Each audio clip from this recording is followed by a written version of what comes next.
நெல்லை பாளையங்கோட்டையில் உள்ள பள்ளி வகுப்பறையில் அரிவாளால் வெட்டப்பட்ட மாணவனுக்கு சிகிச்சை அளிக்க கட்டணம் கேட்டு தனியார் மருத்துவமனை நிர்வாகம் நிர்பந்தம் செய்வதாக உறவினர்கள் குற்றம் சாட்டியுள்ளனர். நெல்லை பாளையங்கோட்டை காவல் நிலையம் அருகே செயல்பட்டு வரும் தனியார் பள்ளி ஒன்றில் 8ஆம் வகுப்பு படிக்கும் மாணவர்களுக்கிடையே பென்சில் கொடுக்கல் வாங்கலில் ஏற்பட்ட பிரச்சினை காரணமாக முன்விரோதம் ஏற்பட்டுள்ளது. இதன் காரணமாக சக மாணவர்களுக்குள் மோதல் ஏற்பட்டது.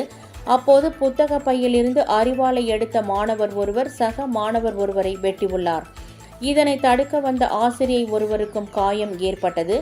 இருவரும் நெல்லை பாளையங்கோட்டையில் உள்ள தனியார் மருத்துவமனையில் பள்ளி நிர்வாகத்தின் மூலம் அனுமதிக்கப்பட்டு சிகிச்சை அளிக்கப்பட்டு வருகிறது.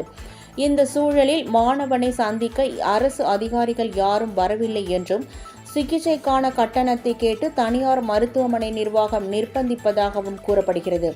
இதற்கு எதிர்ப்பு தெரிவித்து மாணவனின் பெற்றோர் மற்றும் உறவினர்கள் சாலை மறியல் போராட்டத்தில் ஈடுபட முயன்றனர். தகவல் அறிந்து சம்பவ இடத்திற்கு வந்த பாளையங்கோட்டை போலீசார் போராட்டத்தில் ஈடுபட முயன்றவர்களை தடுத்து நிறுத்தி பேச்சுவார்த்தை நடத்தினர். அப்போது இரு தரப்புக்கும் இடையே கடும் வாக்குவாதம் ஏற்பட்டது. இறுதியாக மருத்துவமனை நிர்வாகத்தை அழைத்து பேசிய காவல்துறையினர் அரசு உரிய நடவடிக்கை எடுக்கும் என்றும் அதுவரை மாணவனின் உறவினர்களிடம் பணம் நிர்பந்திக்க கூடாது எனவும் கூறினர். அத்துடன் மாணவனுக்கு உரிய சிகிச்சை வழங்க வேண்டும் என காவல்துறையினர் அறிவுறுத்தினர்.